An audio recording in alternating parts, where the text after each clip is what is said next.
Hi there, Kurume here, back with yet more car talk. So today I have something exciting, something that I've been keeping for quite some time, and this is me just reflecting on my personal favorites from the Franschoek Motor Museum.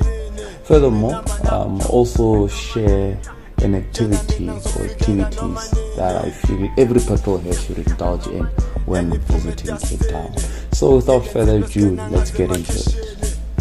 So in no particular order, first up we have a 1925 Bugatti Type 23, affectionately known as the Brescia. So this comes after this car got a 1, 2, 3, 4 finish at the 1921 Italian Grand Prix. So some of the performance stats are as follows. So it is a 1400cc engine with about 30 kilowatts. I know it sounds like a motorcycle, but yeah, that's what you got in 1925. 4-speed manual with a maximum speed of 120 k's.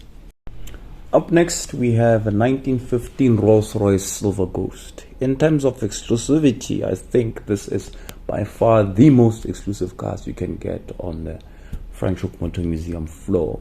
So just an interesting fact on the specific one, apparently it was sold to Sir Pierre van Ryneveld, who is the man that established the South African Air Force. Some of the performance stats, it's 7,410cc inline 6 with incredible 48 kilowatts, 4-speed manual, and as for the top speed, I do not know. So up next we have a 1931 Bugatti Type 49.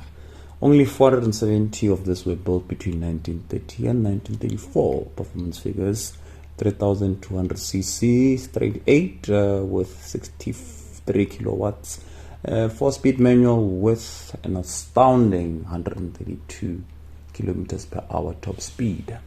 I know most of you are going to say starting to seem like a Bugatti fest, because up next we have the predecessor to the Type 49, which is a 1930 Bugatti Type 46. Only 400 of those were built between 1929 and 1936.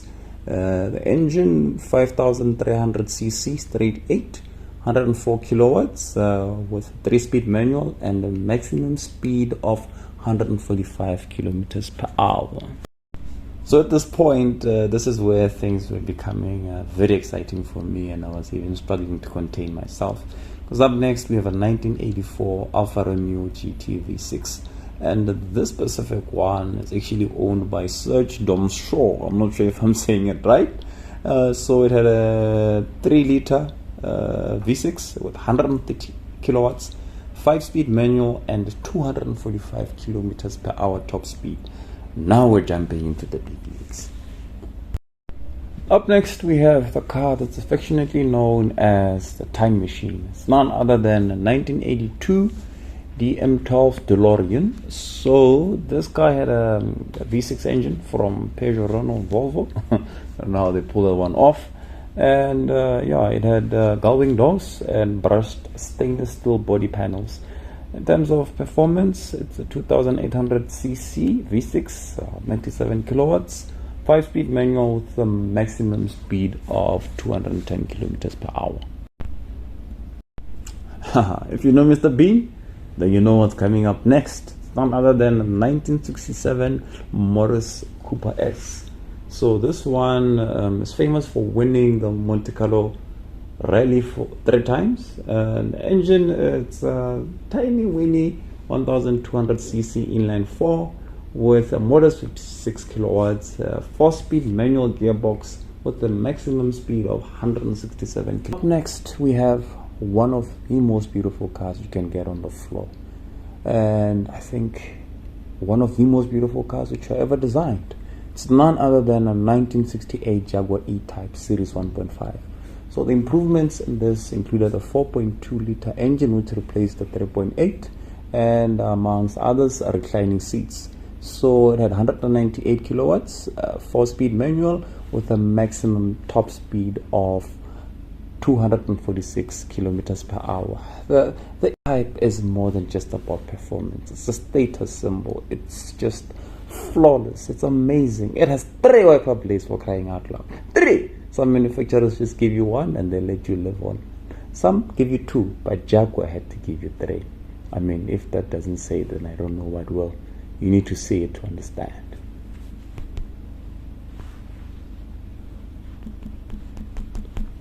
So up next we have an amazing British sports car.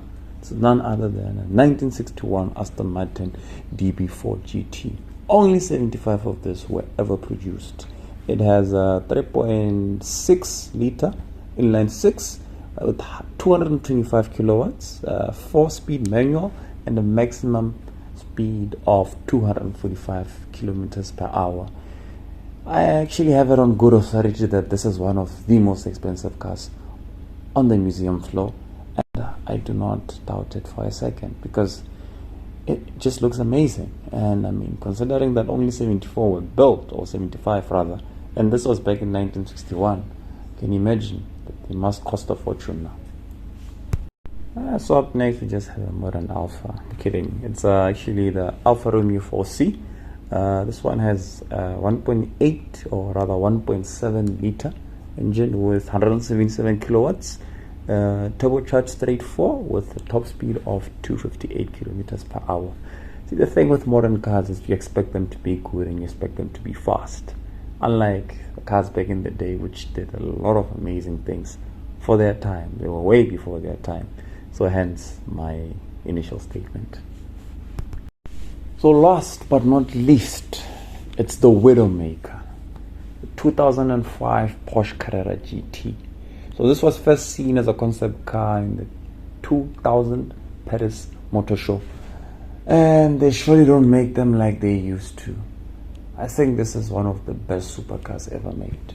But just to give you a bit of performance stats, at a 5.7 liter V8 with 450 kilowatts, a 6-speed manual, and a maximum speed of 330 kilometers per hour. No driver aids, just you and the car. And yeah, unfortunately, it was not the easiest car to drive, but this is definitely a car which was made for your purists.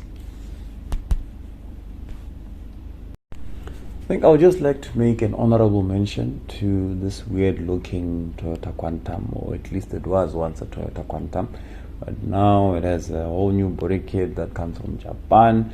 Let's just say almost 600k or 500k. To get more details on how much you spend on this car, you can head over to the cars.co.za page, where the owner takes you through the performance stats and everything. But I just think it looks crazy, and it's actually up for sale. I wonder how much you'll pay for this thing. But it has a twin V12. There's a lot going on here. I just saw it and I liked it, and I thought I should share it with you. And yeah, in terms of what you petrol heads can get up to when you're in Cape Town, I think you guessed it by now. Visit the Franschoek Motor Museum for starters. And secondly, there's some guys who are offering you an opportunity to drive around Cape Town with their AC Cobras. So I'll just get you more details on that one. But yeah, imagine driving up the Garden Road with the AC Cobra.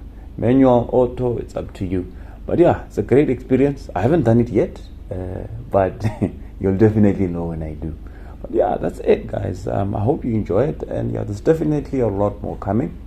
So stay tuned.